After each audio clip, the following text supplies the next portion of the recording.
తెలియజేస్తున్నాను. నా పేరు Betala Sudarshanam. Buddhist society of India Andhra Pradesh state ప్రెసిడెంట్గా పనిచేస్తున్నాను. ఈరోజు ఈ గోలగూడెం గ్రామంలో బాబాసాహెబ్ జయంతికి ఆహ్వానించినందుకు మాస్టర్ గారికి ఉదయించాలంటే బుద్ధవందనం చేయాలి. ఎందుకంటే బాబాసాహెబ్ అంబేద్కర్ 1956 ఆగస్టు 14వ తారీఖున అక్టోబర్ 14వ తారీఖున ఆయన బౌద్ధం స్వీకరించి తన అనుయులందరినీ అదే మార్గంలో నడవమని చెప్పి ఉపదేశించారు. తదనుగుణంగా ఆయన కార్యక్రమం ఎప్పుడు చేసినా అక్కడ బుద్ధవందనం చేస్తాం. బుద్ధుడు అంటే దేవుడు కాదు, ఒకప్పటి అంబేద్కర్ ఆయన. ఈరోజు వారికి కృతజ్ఞతలు చెల్లించడానికి, వారిని గ్లోరిఫై చేయడానికి ఈరోజు బుద్ధవందనంతో ప్రారంభిస్తాము. ముందుగా టీవీ సుబ్బారావు గారు బుద్ధవందనం చేస్తారు. దయచేసి అందరూ నిలబడవలసిందిగా కోరుతున్నాం. ఒక్కసారి ఆ వంట దగ్గర ఉన్నటువంటి కుర్రాళ్ళందరూ ఒక్కసారి ఇలా వచ్చినట్లయితే బుద్ధవందన కార్యక్రమం తర్వాత ఒక్కసారి అందరూ మళ్ళా వారి యొక్క కార్యక్రమాలలో వెళ్ళొచ్చు. దయచేసి రావాల్సిందిగా కోరుతున్నాం. కుర్రాళ్ళందరూ అంబేద్కర్ యూత్ అందరూ రావాలి బాబు. తర్వాత మీరు ఒక్కసారి అందరూ కొద్దిగా రండి దయచేసి.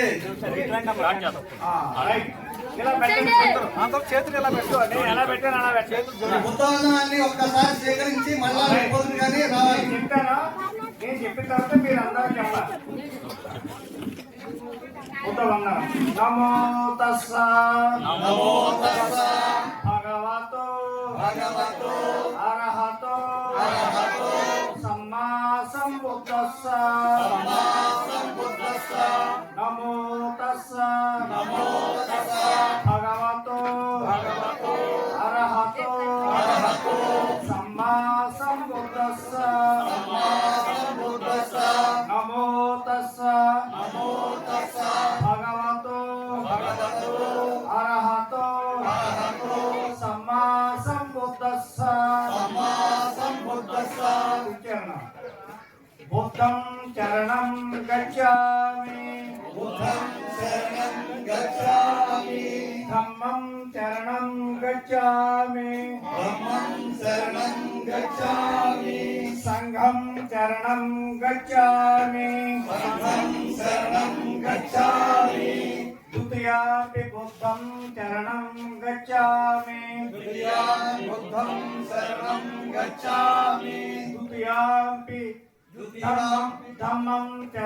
గచ్ఛామి ద్వితీయాపి సంఘం చరణం గచ్ఛామి తృతీయాపి బుద్ధం చరణం గచ్ఛామి తృతీయాపి ధమ్మం చరణం గచ్ఛామి తృతీయాపి సంఘం చరణం గచ్ఛామి.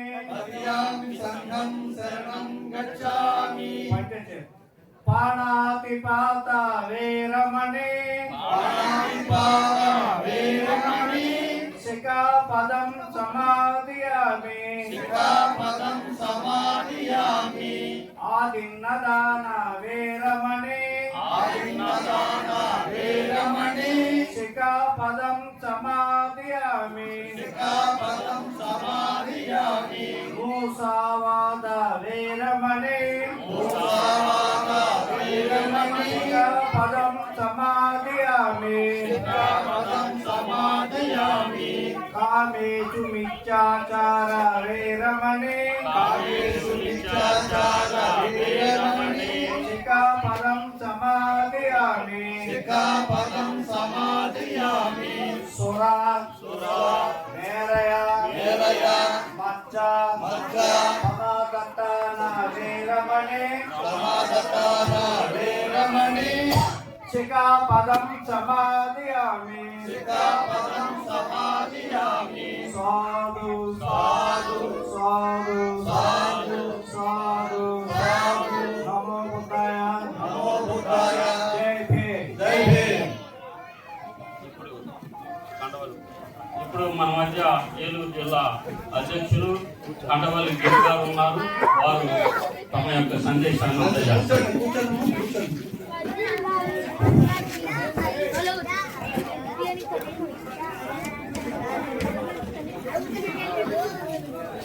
ఏప్రిల్ 14 ఈరోజు వేడోలు మండలం ద్వారకతికి మండలం వల్లగూడెం గ్రామంలో అంబేద్కర్ యువజన సంఘం ఆహ్వానం మేరకు మేమందరం వచ్చి ఉన్నాము. అలాగే మన ఈరోజు దేశం మొత్తం మీద కూడా ఎంతో విశిష్టమైన రోజు అన్న విషయం మనందరికి తెలిసిందే.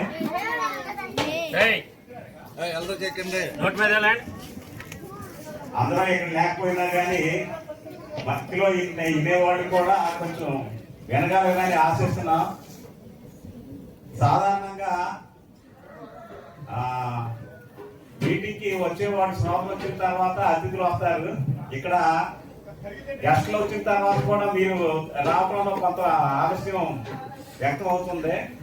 అందుబాటులో ఉన్న వాళ్ళందరూ కూడా రావాలని మరీ కోరుతున్నాను.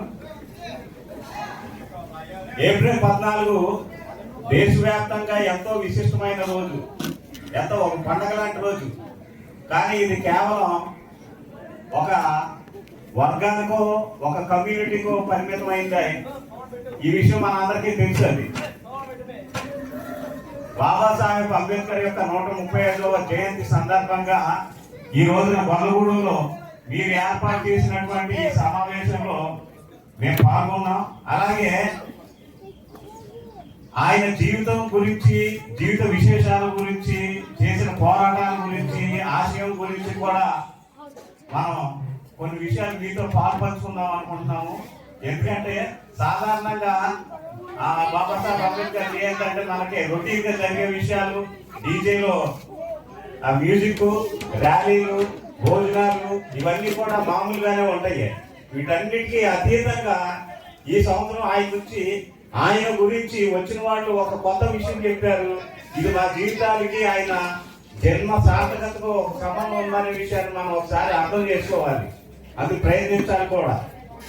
ఈ దేశంలో కేవలం ఎస్సీ ఎస్టీలు వీళ్ళకే కాకుండా ప్రతి ఒక్కరికి కూడా అన్ని కులాల వరకు అందరికీ కూడా ఏదో ఒక కోణంలో, ఏదో ఒక రూపంలో కూడా బాబాసాహెబ్ అంబేద్కర్ యొక్క త్యాగం, ఆయన చేసిన మేలు మనకి ప్రస్ఫుటంగా కనపడతాయి. ఎవరైనా ఇప్పుడు ఈ సమాజం ఎలా ఉంది అనేది మనం ఒకసారి చూస్తే, మన దేశంలో ఈ సమాజం కొన్ని దేశాల్లో శ్రామిక వర్గం, ఉన్నత వర్గం అలాగా విభజించబడి ఉంటుంది. కానీ మన భారతదేశంలో సమాజం ఎలా ఉంది అంటే మనందరికీ తెలిసింది. ఇక్కడ వర్ణాలుగా విభజించబడ్డాం. చాతుర్వర్ణాలు మనకు తెలిసిందే. బ్రాహ్మణ, క్షత్రియ, వైశ్య, శూద్ర. మళ్ళీ ఈ సూత్రుల్లో కూడా అతి సూత్రులు అని విభజించాం. బాబాసాహెబ్ అంబేద్కర్ రాజ్యాంగం రాసే టైంకి ఈ సూత్రులు బాగా అనగారి ఉన్నారు, వీళ్ళకి హక్కులు లేవు అని చెప్పి వీళ్ళల్లో వాళ్ళ సమస్యల్ని ఒక ఘాటును తీసుకొచ్చేసి ఒకే రకమైన సమస్య కలిగినటువంటి వాళ్ళందరినీ కూడా ఒక లిస్ట్ గా తయారు చేసి వాళ్ళకి మొట్టమొదటిసారి బ్యాక్వర్డ్ క్యాస్ట్ బీసీ అని, షెడ్యూల్డ్ క్యాస్ట్ అంటే కొన్ని కులాల జాబితా అని అర్థం. షెడ్యూల్డ్ అంటే జాబితా, లిస్టు జాబితా అని, షెడ్యూల్డ్ ట్రైబ్స్ ఈ తెగల్ని కొన్నింటిని ఇలా విభజించి మొట్టమొదటిసారి బీసీ, ఎస్సీ, ఎస్టీ అనే పేర్లు శూద్ర, అతిశూద్ర పదాలకి పెట్టడం జరిగి దాన్ని రాజ్యాంగబద్ధం చేయడం జరిగింది. ఆ పేర్ల ద్వారానే మనకి ఈ రోజు కూడా ఎన్నో రాజ్యాంగబద్ధంగా ఉద్యోగాలు కానీ, విద్య కానీ, మనకి ఇల్లు కట్టుకోవటం కానీ, ఇంకా అనేక ప్రయోజనాలు అందజేయబడుతున్నాయి అనేది దాని గురించి మనకు అందజేయబడుతున్నాయి. అలాగే కాకుండా ఉద్యోగం చేసే వాళ్ళు, చదువుకునే వాళ్ళకి అంబేద్కర్ ఉపయోగం మాకేమి లేదని మనం చాలా మంది అనుకుంటాం. కానీ ఈ రోజున చాలా మంది ఇంటి దగ్గర కూర్చొని పెన్షన్ తీసుకుంటున్నారు. 4000 పెన్షన్ ఇంకా ఎందుకు తీసుకుంటున్నారు? వాళ్ళకు ఓటు హక్కు ఉంది. నిజంగా వాళ్ళకు ఓటు హక్కు అనేది లేకపోతే మీ వైపు ఒక్క రాజకీయ నాయకుడు కూడా మీ మొహం చూడతారు. నీకు ఓటు లేదని చెప్పు, నీకు ఏమిస్తారు? ఊరు మొత్తం మీద ఇల్లు ఇవ్వరు, మీకు పథకాలు ఉండవు, డాక్టర్ సభ్యత్వం ఉండదు, ఏది ఉండదు. ఈ విషయం మనందరికీ తెలుసు. కానీ ఆ ఓటు ఎక్కడి నుంచి వచ్చిందంటే మొట్టమొదటిసారి బాబాసాహెబ్ అంబేద్కర్ ఆయన చేసిన పోరాటం వల్ల మనకి వయోజన ఓటు హక్కు అనేది వచ్చింది. వయోజన ఓటు హక్కు అంటే వయసు 18 ఏళ్ళు నిండి వయసు వచ్చిన వాళ్ళ అందరికీ ఓటు హక్కు అంటే అర్థం. దానికి అంతకు ముందు కొంతమందికే ఓటు, కొంతమందికి లేదు అని అర్థం. మరీ ముఖ్యంగా ఈ వెనకబడిన ఈ బహుజనులకు, ఎస్సీ ఎస్టీ బీసీ మైనార్టీలందరూ కూడా అసలు ఓటు ఇచ్చే అవకాశం లేని పరిస్థితుల్లో అలా ఓటు రాబట్టే మనకు మనంగా ఈ రోజు ఇన్ని ప్రయోజనాలు పొందుతున్నాం. ఇంకా ఇదే ఓటు హక్కుని వినియోగించుకొని ఈ నియోజకవర్గంలో ఉన్నటువంటి ఎమ్మెల్యేలు కానీ, ఇంకా దేశంలో ఎస్సీ ఎస్టీ ఎమ్మెల్యేలు, బీసీ ఎమ్మెల్యేలు కూడా రాజ్యాధికారం పొందారు. చాలా మంది కూడా ఐఏఎస్ ఐపీఎస్ స్థాయికి కూడా చేరుకున్నారు. అదంతా కూడా బాబాసాహెబ్ ఆయన అంబేద్కర్ చేసిన త్యాగం, ఆయన కృషి ఫలితంగానే కానీ అంతకు మించి వేరే ఏ విధంగానూ కాదు. ఎందుకంటే ఈ దేశంలో ఆయన రాష్ట్ర రాజ్యాంగం 1950 తర్వాత అమలైన తర్వాతే ఇవన్నీ మార్పులు జరిగినాయి. ఆయన చదువుకునే టైంకి ఆయన ఒక్కడే మెట్రికులేషన్ చదివాడు. ఆ కులాల్లో ఆయన ఒక్కడే డిగ్రీ ఫస్ట్ చదివాడు. మరి అంతకు ముందు మిగిలిన వాళ్ళు చదవలేదు కదా. కానీ ఇవన్నీ దేవుడే ఇచ్చాడు అనుకుంటే దేవుడు ఎప్పటి నుంచో 1000 సంవత్సరాల నుంచి ఉన్నారు. కానీ మన బతుకులు మారింది. అంబేద్కర్ రాజ్యాంగం రాసి ఆయన త్యాగం చేసి అది అమలైన తర్వాతే మారింది. అప్పటికి రాజ్యాంగం అమలైన తర్వాత, రాజ్యాంగం రాకముందు అనుకోవచ్చు, లేదా అంబేద్కర్ జీవితానికి ముందు తర్వాత కూడా మనం లెక్కేసుకుంటే తెలుస్తుంది. ఇప్పుడు మనం ఈ పరిస్థితుల్లో ఉన్న సిమెంట్ రోడ్లు, ఇళ్ళు ఇవన్నీ కూడా ఒక 50 సంవత్సరాలు వెనకెళ్తే ఇదే గొల్లగూడు ఎలా ఉందో ఊహించుకోండి. ఒక 100 సంవత్సరాలు వెనకెళ్తే ఎలా ఉందో ఊహించండి. 200 సంవత్సరాలు ఇంకా ఎంత దారుణంగా ఉంటుందో ఊహిద్దాం. కాబట్టి ఈ మార్పులన్నిటికి కూడా కారణం ఒకే ఒక్కడు ఆయనే. కాబట్టి అలాంటి వ్యక్తి కోసం మనం సంవత్సరం 365 రోజుల్లో కేవలం కొన్ని గంటలు కేటాయించలేకపోవడం అనేది చాలా దారుణం. అది సంవత్సరంలో 52 వారాల్లో మనం చర్చికి వెళ్తాం. కనీసం 2 గంటలు గడిపినా కానీ 100 గంటల పైన అక్కడ గడుపుతాం. గుడికి వెళ్తాం, మసీద్కి వెళ్ళే వాళ్ళకి వెళ్తారు. ఇవన్నిటి వల్ల అది వాళ్ళ వ్యక్తిగతంగా లాభం చేకూరుతుందని అనుకుంటాం. కానీ అది నమ్మకం, ఇది నిజం. నిజానికి మనం ప్రాధాన్యత ఇవ్వాలి. మన జీవితంలో కనీసం 9 గంటలైనా సరే ఆయన మాటలు వినడానికి ప్రయత్నించాలి. మాకు ఈ అవకాశం ఇచ్చినటువంటి మణికర్ మాస్టర్కి, ఇక్కడ అంబేద్కర్ యువజన సంఘానికి ప్రత్యేకమైన అభినందనలు తెలియజేస్తూ, ఇంకా చాలా మంది మన మధ్య పెద్దలు ఉన్నారు, వాళ్ళు మరిన్ని విషయాలు మీతో పంచుకుంటారని ఆశిస్తూ ముగిస్తున్నాను. Thank you. జై భీమ్. వర్ధిల్లాలి పూలే అంబేద్కర్ ఆలోచన విధానం. వర్ధిల్లాలి పూలే అంబేద్కర్ ఆలోచన విధానం. జై భీమ్. జై జై భీమ్. జై భీమ్. ప్రాణాలైనా అర్పిస్తాం, రాజ్యాన్ని రక్షించుకుంటాం. కండవల్లి గిరి గారికి జై భీమ్ తెలియజేస్తూ ఇప్పుడు పి వెంకటేశ్వర్ల గారు శుభాకాంక్షలు తెలియజేయవలసిందిగా కోరుతున్నాను. వారు రిటైర్డ్ హెడ్ మాస్టర్, ఉపాసకులు, భీమడోలు ప్రెసిడెంట్గా, అధ్యక్షులుగా వహిస్తున్నారు. ద్వారకాతిరుమల మండలం గొల్లగూడెం గ్రామంలో అంబేద్కర్ గారి యొక్క 135వ జయంతి ఉత్సవాలు జరుపుకుంటున్నటువంటి గ్రామ అంబేద్కరిస్టులు, బుద్ధిస్టులు, వారికి సహకారులు, మీకందరికీ కూడా మరి అంబేద్కర్ నామంలో మీకు శుభాకాంక్షలు తెలియజేస్తూ ఉన్నాను. ఇక్కడ గత 2 సంవత్సరాలు అయింది నేను చేసి, ఈ సంవత్సరం మరి చాలా ఘనంగా చేయబోతున్నామని మాస్టర్ మహేంద్ర గారు, నా సమకాలి, నేను అందరం ఫ్రెండ్స్. మరి మీరు మన బ్రదర్ సుదర్శన్ గారిని మాట్లాడి మన గ్రామంలో ఈ సంవత్సరం కొంచెం బాగా చేయబోతున్నాం, మరి ఏమైనా మాట్లాడతారంటే మాట్లాడటం జరిగింది. మరి ఆ విధంగా మేము రావడం జరిగింది. అయితే ఈ ప్రోగ్రామ్ ముందు మేము పడాలనడం వల్ల కొంచెం లేట్ అవ్వడం వల్ల మరి ఇది మధ్యాహ్నానికి ఈ విధంగా అయిపోయింది. ఏదేమైనప్పటికీ కూడా ఈ చిన్న సమావేశం గొప్ప కార్యం చేయబోతుంది. ఉన్నటువంటి చిన్నదైనప్పటికీ కూడా అక్కడ ఉన్నటువంటి వాళ్ళు విని ఆ మార్గంలో నడిచినప్పుడు మరి Babasaheb garu educate, agitate and organise, agitate అన్నారు. Educate, agitate and organise. మరి ఆ పదాలలో అవి చాలా చిన్న చిన్న పదాలే. ఎడ్యుకేట్, మీరు ఎడ్యుకేట్ అవ్వమన్నారు, చదువు కానీ మరి మరి సామాజికంగా కానీ. చదువు ఇచ్చిన తర్వాత సామాజికంగా ఎదగాలి. యాజిటేట్, మరి అందరూ ఈ విధంగా సమీకరించబడి మరి ఒక కార్యక్రమాన్ని తలచుకుని దాన్ని ఇప్పుడు ఈ కార్యక్రమానికి అందరం ఎలా నిలబడి దీన్ని జరిపించడానికి ఎలాగైతే పూనుకున్నాం అలా పూనుకోవాలి.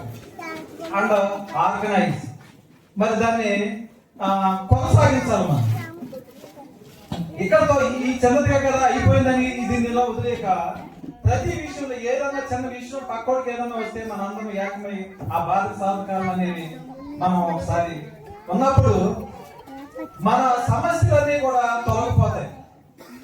ఉదాహరణకి మరి బాబాసాహెబ్ గారు ఎంత చదువుకున్నారు.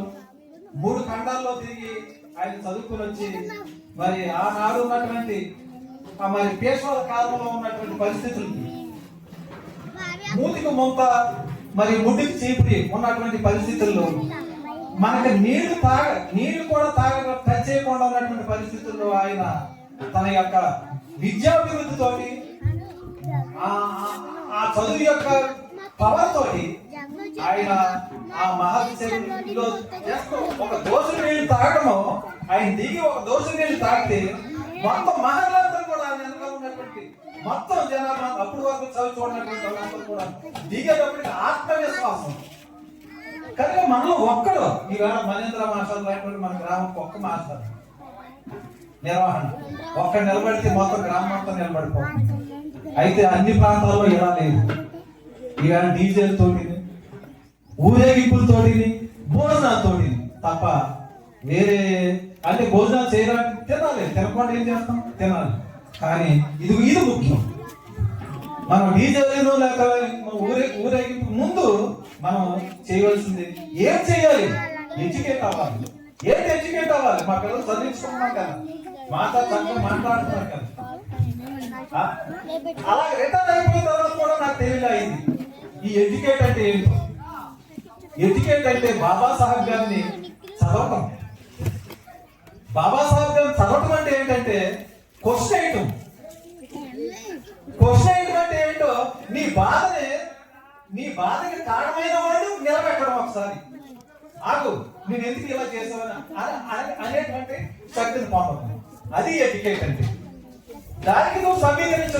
నీలాంటి వాడు మొక్కున్నారు సరిపోతుంది. మన దాని ద్వారా ఏదైనా సాధిస్తాం. అలాగే చిన్న దోషం నీరు బాబాసాహెబ్ తాకి దోషం నీరే ఆనాడు మహాలందరికీ కూడా ఆత్మశక్తిని, ఆత్మస్థైర్యాన్ని మరి ఇచ్చి వాళ్ళు ఆ రోజు నుంచి ఆ స్ఫూర్తితో మనం మన దళిత సమాజం, మానవ సమాజం మన ఎస్సీ ఎస్టీ బీసీలు అన్నటువంటి మనం ఈ విధంగా నడవడానికి ఆ ఇచ్చినటువంటి శక్తి మనకు కొనసాగుతూ ఉంది. సోదరుగా ఒక చిన్న చరణం మీకు పాడి మన అధ్యక్షుడికి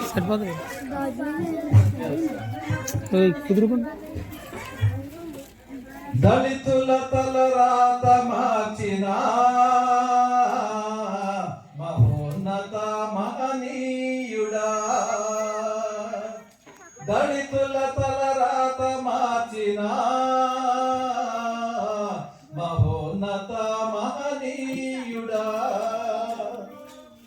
అట్టడుగు వర్గాల ఆశా జ్యోతి, అట్టడుగు వర్గాల ఆశా జ్యోతి, మరపురాని మా సాహెబ్ అంబేద్కర్, దళితుల తలరాత మార్చిన మహోన్నత మహనీయుడా, పేదరికంలో పుట్టి బానిసత్వముల మధ్య, పేదరికంలో పుట్టి బానిసత్వముల మధ్య, వీధి దీపాల కింద విద్యనభ్యసించావు, వీధి దీపాల కింద విద్యనభ్యసించావు,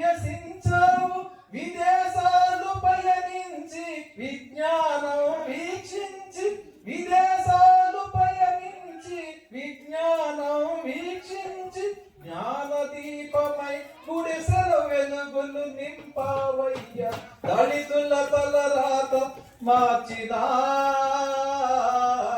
మహోన్నత మహనీయుడా. జై భీమ్ అండి.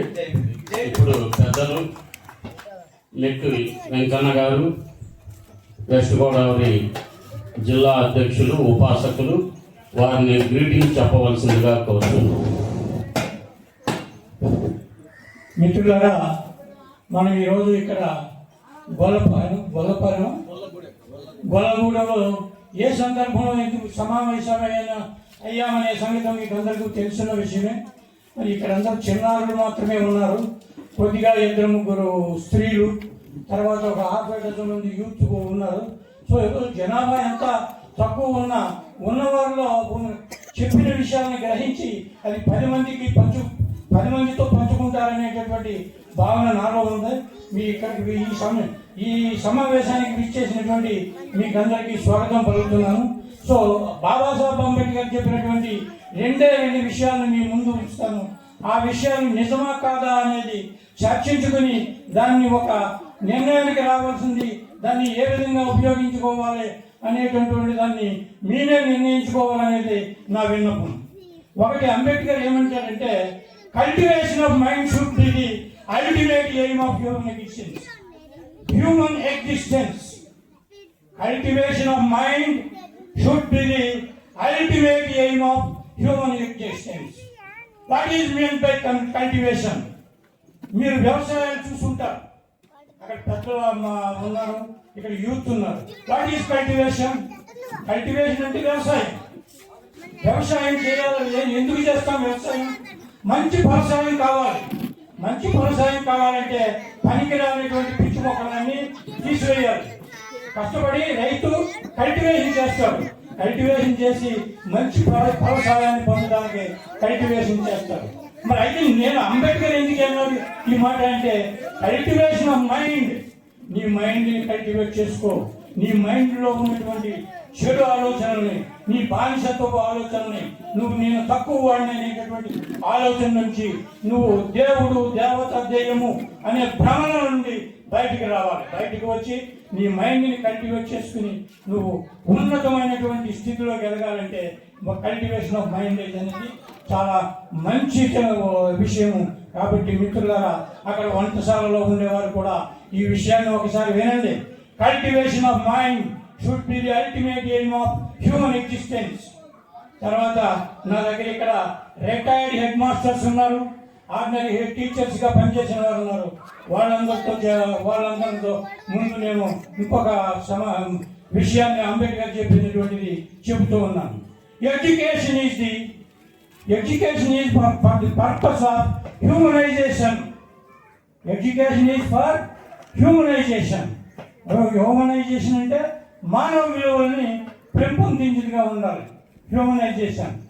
కాబట్టి మిత్రులారా, మీరందరూ ఎడ్యుకేషన్ అనేది సింపుల్ ఉద్యోగం చేయడము, డబ్బులు సంపాదించడము, ఏదో చేయడమో కాదు. మానవుడు దాన్ని సద్వినియోగం చేసుకోవాలి. ఎడ్యుకేషన్ ఇది for purpose of moralisation and socialisation. నీతిగా బ్రతకడం అనేది ఎడ్యుకేషన్ వల్ల వచ్చేటటువంటి వరం. కాబట్టి మిత్రులారా, ఎడ్యుకేషన్ ఇది మోరలైజేషను, తర్వాత సోషలైజేషన్. అలా కాబట్టి ఇంకొక విషయం, ఈ మాస్టర్లకి సర్వీసులో ఉండేటటువంటి మాస్టర్లు కూడా కొంతమంది ఉండొచ్చు.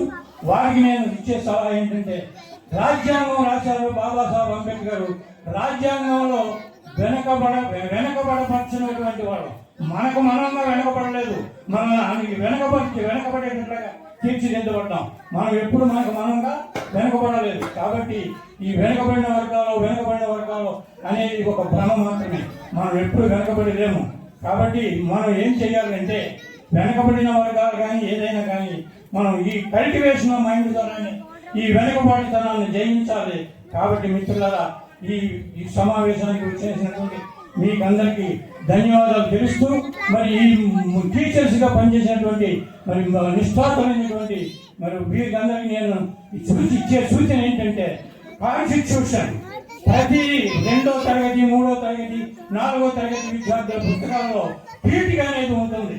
మరి ఈ టీచర్స్ గా పనిచేసినటువంటి పెద్దలు ఎంతమందికి ఈ రాజ్యాంగ పీఠిక తెలుసునో నాకు తెలియదు, ఎంతమంది కంఠస్థం చేశారో నాకు తెలియదు. రాజ్యాంగ పీఠిక యొక్క తాత్పర్యాన్ని స్కూల్లో మరి ప్రతి దళిత కమ్యూనిటీకి చెందిన ప్రతి టీచరు విద్యార్థులకి కంఠోపాఠంగా దాని యొక్క భావాన్ని, దాని యొక్క తాత్పర్యాన్ని తెలియజేస్తూ ప్రతినిత్యము ఆ విద్యార్థులకి ఆ రాజ్యాంగ పీఠికని కంఠస్థం చేసేటట్లుగాను రాజ్యాంగ సారం అంతా రాజ్యాంగ పీఠికలోనే ఉంది. కాబట్టి మన పిల్లలందరికీ రాజ్యాంగ పీఠికని కంఠోపాఠంగా నేర్పించి అది నిత్యము ప్రతి పండగలోను ప్రతి నిత్యము దాన్ని చేయాలని చెప్పేసి కోరుకుంటూ ఈ అవకాశం ఇచ్చినటువంటి మరి అంబేద్కర్ యూత్కి నేను ధన్యవాదాలు తెలియజేసుకుంటూ ఇక్కడ విచ్చేసినటువంటి పెద్దలందరికీ కూడా నా ధన్యవాదాలు తెలియజేస్తూ ఇంతటితో సెలవు తీసుకుంటూ ఉన్నాను. జై భీమ్, జై భీమ్, జై భీమ్. బాబాసాహెబ్ అంబేద్కర్ అమర్ రహే, బాబాసాహెబ్ అంబేద్కర్ అమర్ రహే. థ్యాంక్స్ అండి. ఇప్పుడు అంశంలోకి వస్తున్నాము. తథాగత భగవాన్ బుద్ధుడు, పరమ పూజ్యులు బోధిసత్వ డాక్టర్ బాబాసాహెబ్ అంబేద్కర్ కు ప్రణామాలు తెలియజేస్తూ మీ అందరికీ నమో బుద్ధాయ దేవి బాబాసాహెబ్ జయంతి శుభాకాంక్షలు తెలియజేస్తున్నాం. ఈరోజు మన సమాజం బహుజన సమాజం అని పిలుస్తూ ఉంటారు. ఎస్సీ ఎస్టీ బీసీ మైనారిటీలందరినీ బహుజన సమాజం అని పిలుస్తూ ఉంటారు. ఈ బహుజన సమాజం 100 మందిలో 85 మంది వీళ్ళే ఉంటారు, 15 మంది మాత్రమే ఆధిపత్య కులాల వారు ఉంటారు. 100కి 85 మంది ఉండి మనం కనీసం నామమాత్రం కూడా ఇక్కడ లేమంటే మనకు మన వారి పట్ల విశ్వాసం లేదు, కృతజ్ఞత లేదు, విశ్వాసఘాతకులు. ఎందుకంటే ఈ రోడ్డు మీద పందిరి వేసుకొని ఈ కుర్చీలో దర్జాగా కూర్చొని ఈ విధంగా మీటింగ్ పెట్టుకునే హక్కుని భారత రాజ్యాంగం కల్పిస్తే అక్కడ చిన్నపాటి కృతజ్ఞత కూడా లేదంటే మనం వీఆర్ నాట్ బహుజన సమాజ్, భజన సమాజం మనవాడు, లేక భోజన సమాజ్.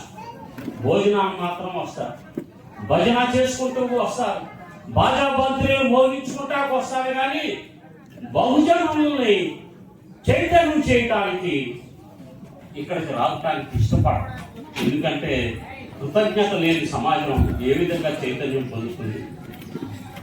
ఏ విధంగా బాబాసాహెబ్ తన జీవితాన్ని తనకున్న 5 పిల్లల్లో 4 పిల్లల్ని 3 సంవత్సరాల లోపలే చనిపోతే ఈ సమాజం కోసం, మన కోసం తన యావత్తు కుటుంబాన్ని త్యాగం చేసి ఈరోజు భారతదేశంలో మనకి హక్కులు ప్రసాదించాడంటే కృతజ్ఞత లేని సమాజం ఏమని చెప్పాలి? వాళ్ళు కనీసం మనకి చదువు విలువ కూడా తెలియదు.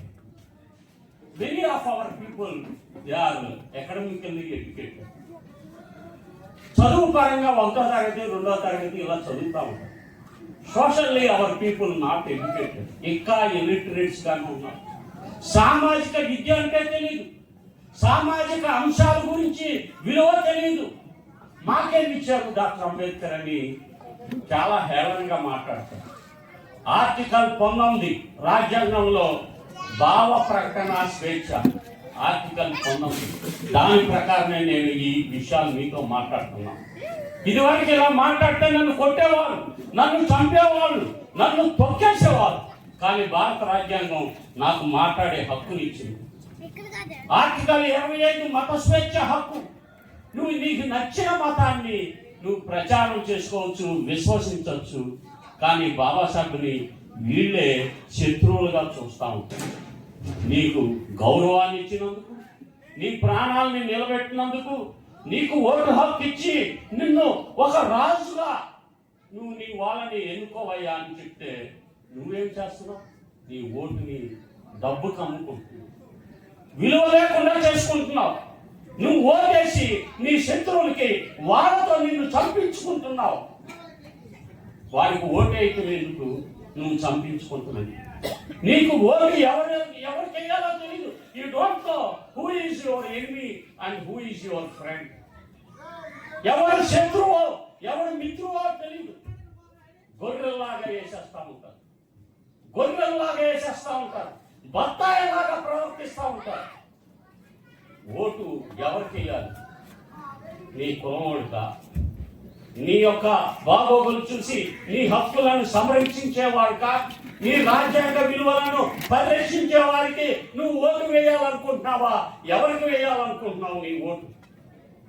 నువ్వు శాలబుల్ కమ్యూనిటీ, అమ్ముడు పోయే సరుకు, సంతలో సరుకుని నిన్ను ఎలా పడితే అలాగ అమ్ముకుంటారు. డీజేలు పెట్టుకుంటారు, నైట్లు వేసుకుంటారు. అదే అంబేద్కర్ జయంతిలో దే ఆర్ నాట్ అంబేద్కర్. కేవలం అంబేద్కర్ జయంతి అంటే నీ ఓటు నువ్వు వేసుకో, నీ రాజ్యం నువ్వు పాలించుకో. అది అంబేద్కర్ ఓటు. నిన్ను నువ్వు పాలించుకుంటావు.